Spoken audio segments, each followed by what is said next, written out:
Welcome to the Profit Share Mastery Podcast with your hosts, Linda and Pres McKissack. Hi, everyone. Welcome to Profit Share Mastery. I'm Linda McKissack. And I'm Pres McKissack. Hey, Pres. How are you, bud? I'm good. How are you doing today? Good. So I missed you. We passed in the airport probably or something. You came back from your vacation, and I came back from watching your beautiful kids. Yeah, my wife surprised me with a almost a week-long vacation in Mexico. So we went to a place called The Secrets of Morona, and it was incredible. So thank you for watching my kids. You're very welcome. It was truly our joy. We had a blast. So what are we talking about today? Today we are finishing up the success formula for building your profit share, and we're on the second V. So our formula, for those of you that maybe missed the first two episodes, is relationship plus validity plus value or value gap of someone over time. And so just to recap, relationship is who do you want to be a hero to, who do you love helping, who gives you lots of energy if you could talk to them all day long and serve them and help them. And then validity is, what validity do you have that allows someone to open a door to a relationship? It's funny, Pres, now that we've kind of been using this formula for a while, I see examples everywhere that I can share. And so one that happened a few weeks ago just on validity was I had went to dinner with a couple that I'd never met before, and he actually has a marketing company for real estate agents. But I'd never met him. I'd heard of the company. So after dinner, I went home, and it's interesting. I was looking through my email for something, and I saw a bajillion emails from this guy. But until he was valid to me, and I got to know him over dinner and enjoyed the conversation and felt he was valid of my time, I'd never opened an email from him. So that's a great example of why you want to increase and create your validity. And then, of course, the second V in our formula is, what is a person's value right at this moment when I'm trying to do business with them, or I'm trying to recruit them, or I'm trying to get them to sell their house with me or buy a house with me? And what is their biggest value to them right currently, or what is their biggest value gap that I can uncover and identify? Because I'm going to then take, based on our formula, and drop things into that value gap and create a very strong motivator that most people don't realize is called reciprocity or beholdenness. And so we're going to talk today about how to figure out what is of value to them. And I always like to tell the story, Pres, that if people had been trying to recruit me to Keller Williams early on, and they didn't really understand me or know me very well and know what my true value gap at that moment was, they would have tried to sell me on the immediate 80-something thousand I would save immediately by joining Keller Williams, because I had paid that company $100,000 that year to be there. But that would have been the wrong thing, because that wasn't my highest value at that moment. Now, it would become later, but really I had decided I was going to build a brand and a name in Denton, Texas, that when people thought of real estate, they thought of me. And every time I tried to do that, my company kept putting a roadblock in front of me. And so really what you would have needed to help me self-discover is that Keller Williams really is the place if you want to build a brand, because they believe you're the brand and all their documents support that, and they support you in being the brand. And so that's why I always say it's very important to truly understand. Don't assume. Zig Ziglar said it best when he says, you get everything you want in life if you'll just go help enough other people get what it is they want. And the key part of that is, what do they want? Not what do I think they want, assume they want, what do I want? So therefore you must want it, and I think that's what we tend to do. Yeah. And Linda, you said something a minute ago. You said the word self-discovery. We've talked about that on this. And I think it's honestly, in everything that we teach, I always come back to this point. It is like the one key principle, I think, in my life, that if I get better at helping people self-discover, then, again, I'll get what I want. They'll win bigger, whatever. Right. So self-discovery, I think it's important for us to remind everyone, when Linda says self-discovery, what she's talking about are there's three ways to help people self-discover, right? Because like Linda always says, can't make a buyer buy, a seller sell, or an agent join a company they don't want to join. You self-discover through either questions, great questions. Number two would be stories. And number three would be experiences. Right. And the great stories make people really take time and think, which normally we don't slow down long enough to really think. And then the stories are ones where someone can see themselves in that person's story. For example, I always love when a person tries to use the excuse to me that they're just too old to try a new opportunity, or too old to build wealth, or too old to, add team members or whatever. I always tell the story of Mo Anderson, how she lost everything in her late 50s, I think 57 or 58. And I always tell that story, how thankfully she didn't think that way, because she came back even bigger and stronger than she ever had in the first 57 years. And so I think, understanding enough stories that people can see themselves in those stories, that's a key part about the stories that you share with people.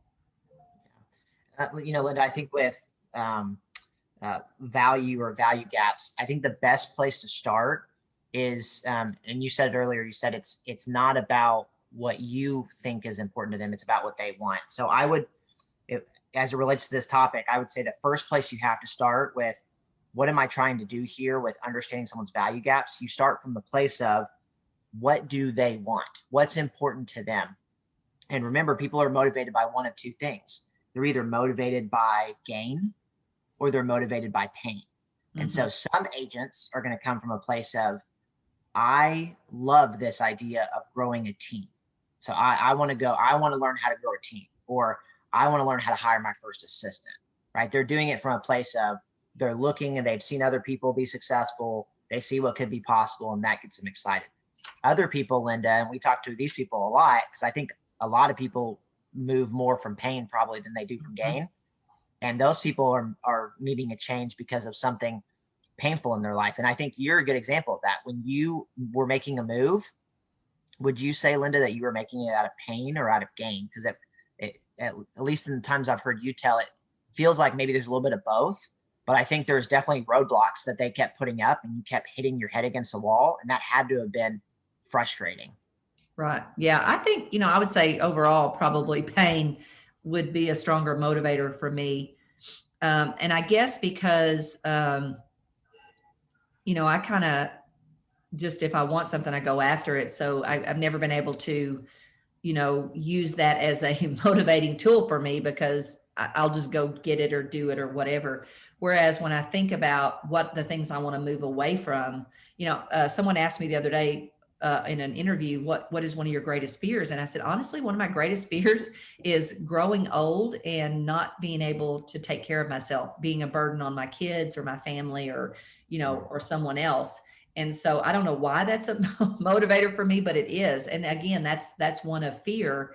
And I think that's why I'm so adamant about teaching wealth building and building wealth, is because I don't feel like I want to leave that burden on any of my children or anybody else. I want to have thought through that stuff and prepared financially to have the right assistance and help when the time is needed. Yeah, that's a good point. I think, again, coming from the place of, what do they want? Most people in business are running towards one of two things, either running, I would say running towards one of two things, Linda: time or money. Yeah. I think you can pretty much lump most everything into those two categories. And it's funny when we teach this is the part that I feel like most people get hung up on. They don't know what to ask. They don't know what to do. And I always, I like to say the first thing you should probably do to help you get comfortable with this process is sit down, and I want you to ask the question, what do you want? What are your gaps that you have in your business right now as an agent? Right. And I want you to just sit down and maybe write out a few bullet points of what those would be. Some of them, common ones, Linda, that we hear a lot would be leverage, needing more leverage, right? You've got more money than you have time and you want to free up more of your time. So leverage is a big one. If you're a lesser producer, your biggest pain is probably going to be leads, listings. I think right now we can all answer listings. Yeah. Yeah. Right.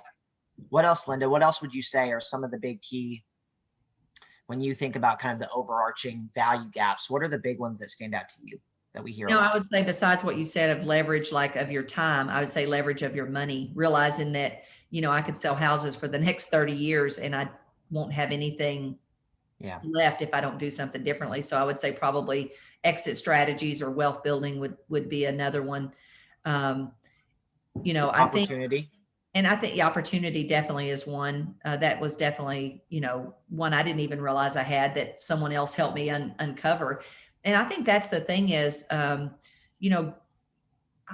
love the idea of using what you need. Because I'm one of those that I realized real early on, we all only got 24 hours. So I got to figure out how to be super effective with those 24. Well, one way you could do this, because I think a lot of people don't build their profit share because they think it's either or. Either I got to spend time on building my business or I got to spend time on profit share. And we always say it's and. So I like using something you need, because if you need it, you can use your time to go discover it for yourself, and at the same time find other people who need what it is you need and share it with them, and you've not taken up any extra time, none whatsoever. So an example I always give of this is if someone's value or value gap at this moment was they really needed to lead generate more and you needed to lead generate more, then setting a time to lead generate or sharing any tips or tricks that you've learned about lead generation would be the little things I drop in the value gap. And then when I created enough beholdenness to ask them to take a bigger step with me, the bigger step would be to come shadow me while I lead generate. And what I always like to say about that is, no, you won't be perfect, but they'll get a lot of value out of whatever you are, because no one's willing to open their curtain and show that. Insides of their business like that. And so anyone that gets to shadow you or be a part of that would appreciate it. And you'll be better because of it, because of the accountability and the extra pressure, because someone's going to actually watch you that day. Yeah. Linda, I think this is the area when most people, build relationships and are working on those relationships that, to help bring those people over to KW. I think this is where most people switch into the sell KW mode. And what they don't realize is, and I love this point, I've watched you on many recruiting appointments. I've been on many recruiting appointments, and not once do we bring up KW. Almost very, very rarely, if ever. And it's only from a place of they've brought it up enough that it's the right time to bring in KW. And I think part of that is because it's not about KW, right? It's about helping them get where they want to go. And we do it from a place of a consultative approach. It's more like a coach or a consultant than it is sell and tell, right? Or a friend. I think, if you just kind of realize you probably, you got to get out of your mind that you're doing something to someone, because that's where the pressure comes in to sell or get excited about KW. When you really drop into this place where I'm just building real estate relationships with other real estate agents, and I'm coming from a place of curiosity and contribution, you don't worry about all those other things. As long as you're mentally still thinking, I got to recruit this person, I got to recruit this person, I got to recruit this person. You can't recruit this person. It's not possible. They have to self-discover. I always like to tell the story about when I brought the first group of people I brought to meet Gary Keller. Nobody knew who Gary Keller was. He hadn't done anything yet. And nobody knew who Keller Williams was because it wasn't anybody yet. They came because we had built a relationship with them. We had validity. And we said to them, look, I know you have been struggling in this area. Come listen to this guy. And once they got there, they self-discovered, man, this guy's smart. And he probably has the answers to a lot of our value gaps. And so when I look back and I think about it that way, and if we could move our thoughts to that way, Pres, I think it would take the pressure off of feeling like you've got to say something magical at the right time, or it's about Keller Williams, and it's just not. It never is. Yeah, Linda, when I hear you say that, what it makes me think of is you are on a journey to build a bigger, better life, and you're just inviting people along with you. I think so many of us right now, we're so connected, we're disconnected because of the internet and all that, and just everything, social media, that we don't actually, we feel like our lives are on enough display and we don't invite people along the journey with us. And I think that's one of the secrets of what you did is you had already invested in some relationships, and you were on a mission to go somewhere. You happened to be in relationships with other people who were trying to go to the same place. and you found a good solution for that, and you just invited people to come along with you and explore it. Yeah, and that's a great point, Press. And what they self-discovered when they came alongside me is a lot of my success was because of things that KW offered. Mm-hmm.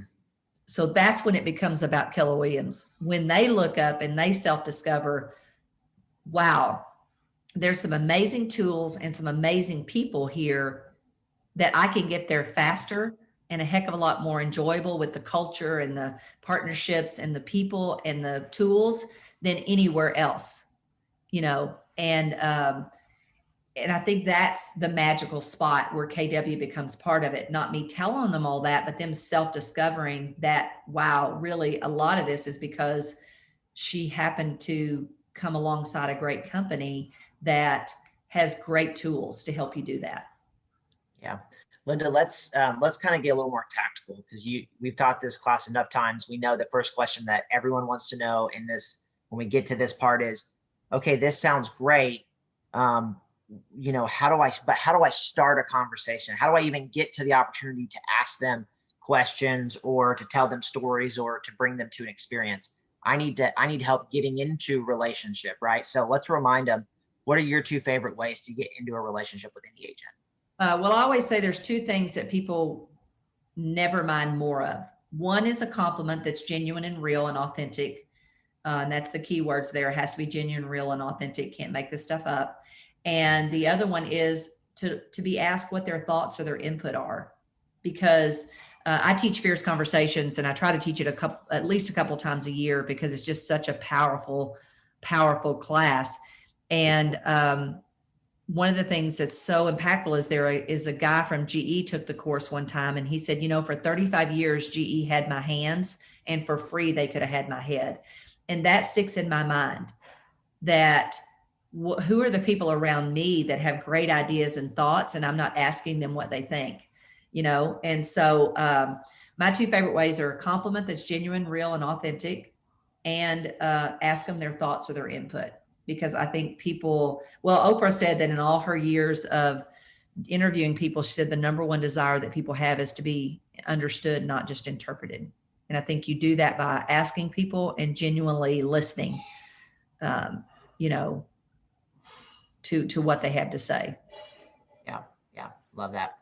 So, Linda, once you kind of get into the conversation and, you either give them a compliment or you're asking them their opinion about something, the next question that always comes up is, okay, well, then how do you pivot to getting some of their value gaps, the things that they need, whatever's motivating them right now?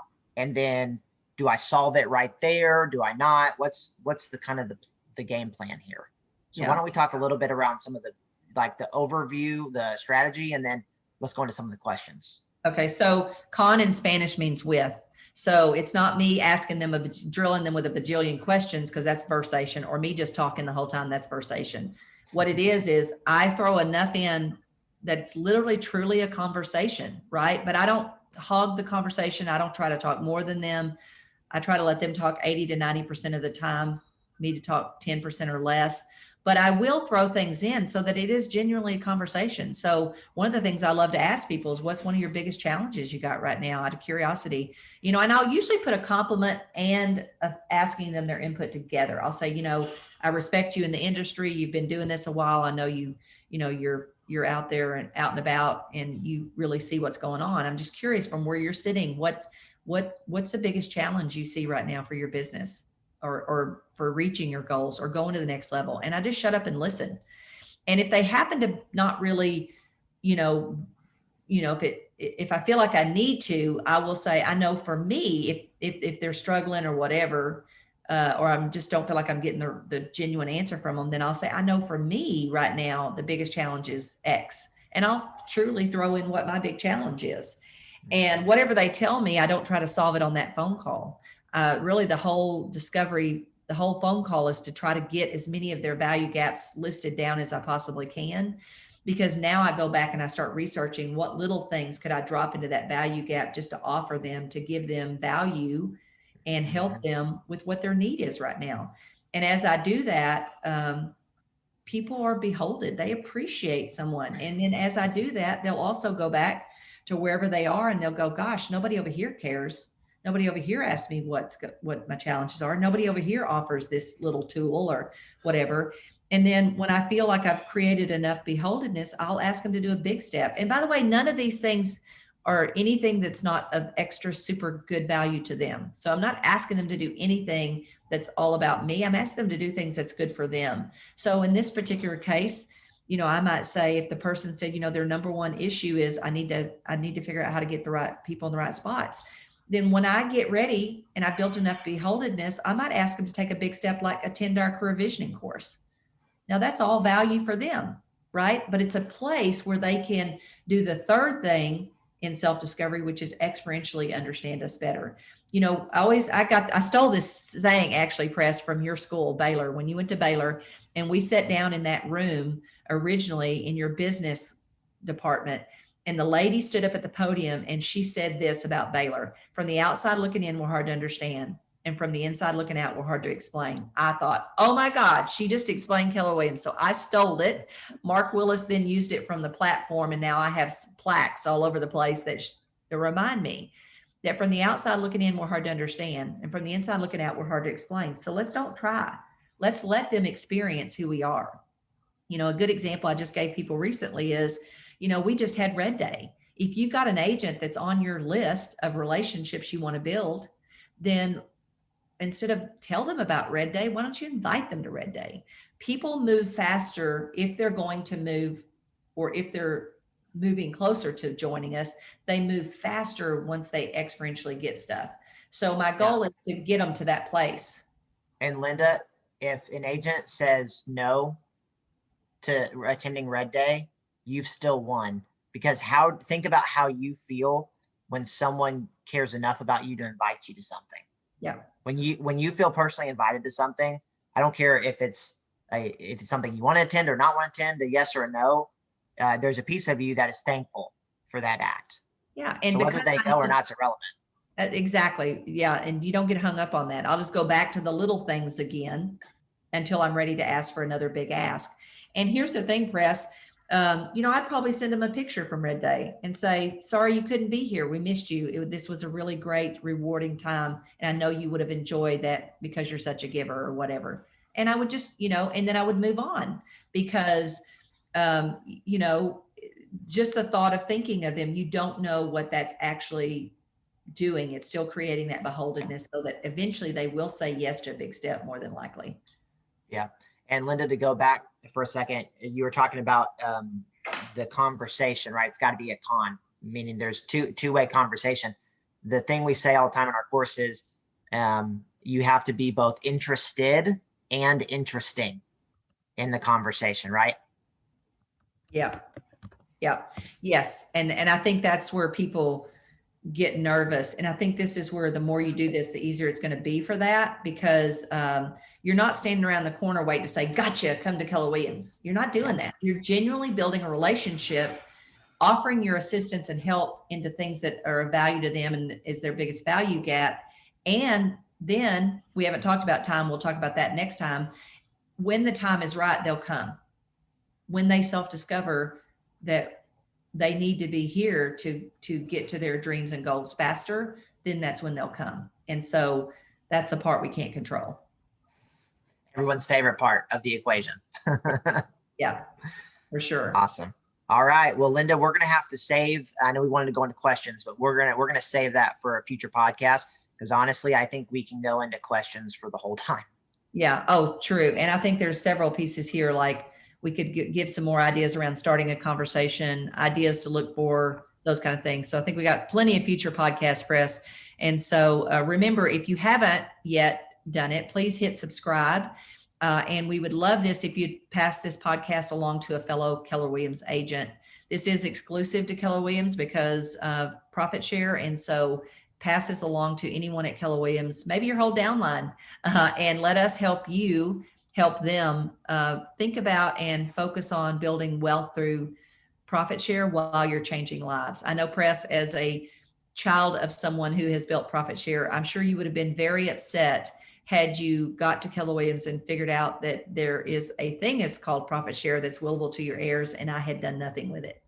Yeah, I'm thankful every day. Now, the reality is Linda's probably going to outlive me because she's so dang healthy. So I think Amelia and Adeline might be the recipients. Yes, they probably will be anyway. They're darn cute. Press, thank you. I'll talk to you next week. All right. See you soon.